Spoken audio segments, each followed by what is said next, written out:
అయితే నీకు చిన్నప్పటి నుండే బాగా ప్యాషన్ ఉన్నది. అవునమ్మా, చిన్నప్పటి నుంచే ఫ్యాషన్ పాట అంటే.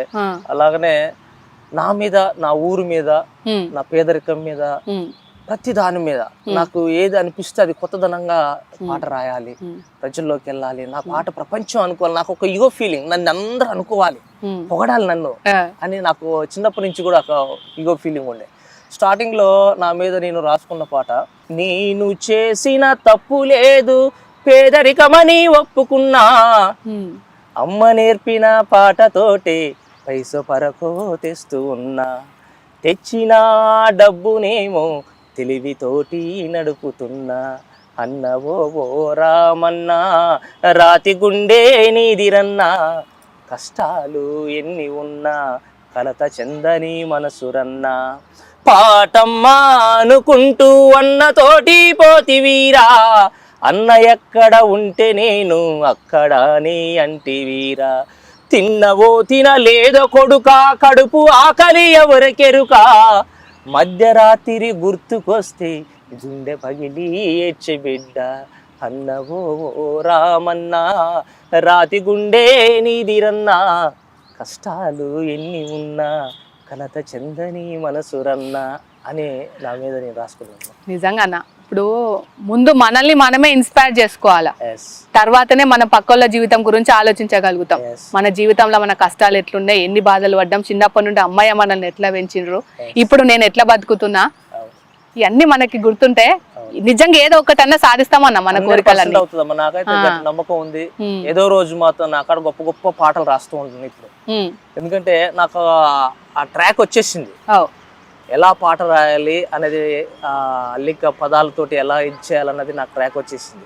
ఆ ట్రిక్, చిన్న ట్రిక్ తెలిస్తే అయిపోతుంది, ఈజీగా అనిపిస్తుంది. నేను ఇప్పుడు ఇంత ముందు నన్ను ఎవరు కూడా విలేజ్లలో పట్టించుకోపోయేటం, అంటే పాట రాస్తున్నట్టే పాటలు రాస్తాడా పాడతాడా అనే కాన్సెప్ట్. అంతే అంతే.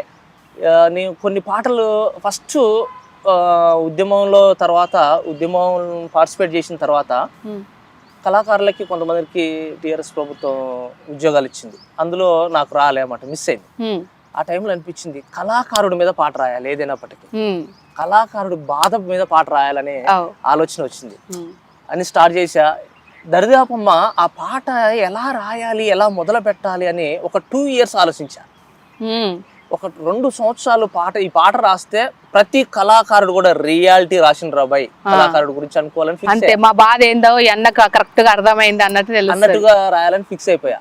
స్టార్ట్ చేశా, కానీ 2 years ఆలోచించిన పాట 1 hour కంప్లీట్ చేశా. 2 సంవత్సరాలు ఇది చేసిన పాట 1 hour కంప్లీట్ చేశా. నిజంగా ఒక్క పాటకి 2 సంవత్సరాలు అంత వెయిట్ చేయడం అంటే కూడా మస్తు గ్రేటే. మళ్ళా నా మధ్యలో మెదులుతూ ఉండేదన్నమాట ఎప్పుడు, కష్టం రాయాలి, ఇది పెద్ద పెద్దోళ్ళకి చేరాలి, ఈ పాట ఇంత బాధ ఉంటుందా, ఇంత కష్టపడ్డరా కళాకారులు, వాళ్ళకి అవగాహన రావాలి.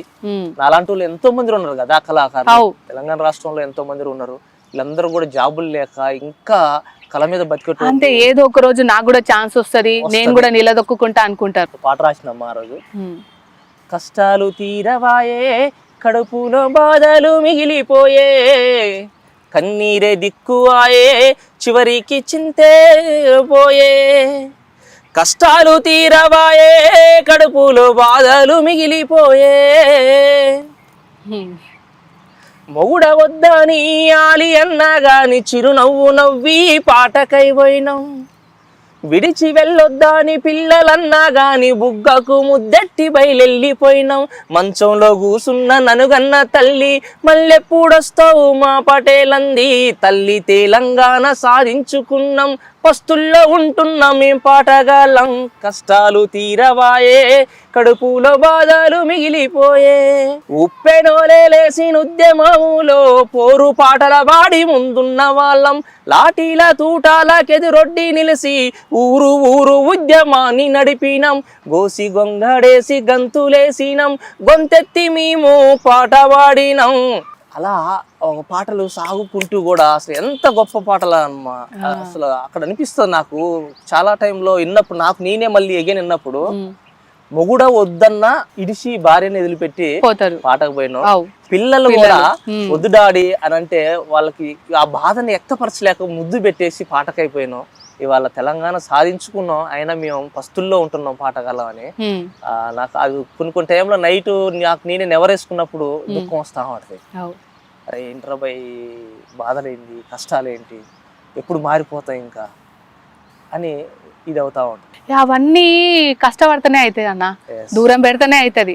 అన్ని కావాలంటే జీవితంలో కాదు, కొన్ని దూరం పెడితే ఆ బాధలో మనం ఉన్న మన కసి ఇంకా పెరిగి ఖచ్చితంగా ఏదో ఒక రోజు సక్సెస్ సాధిస్తాం. 100%.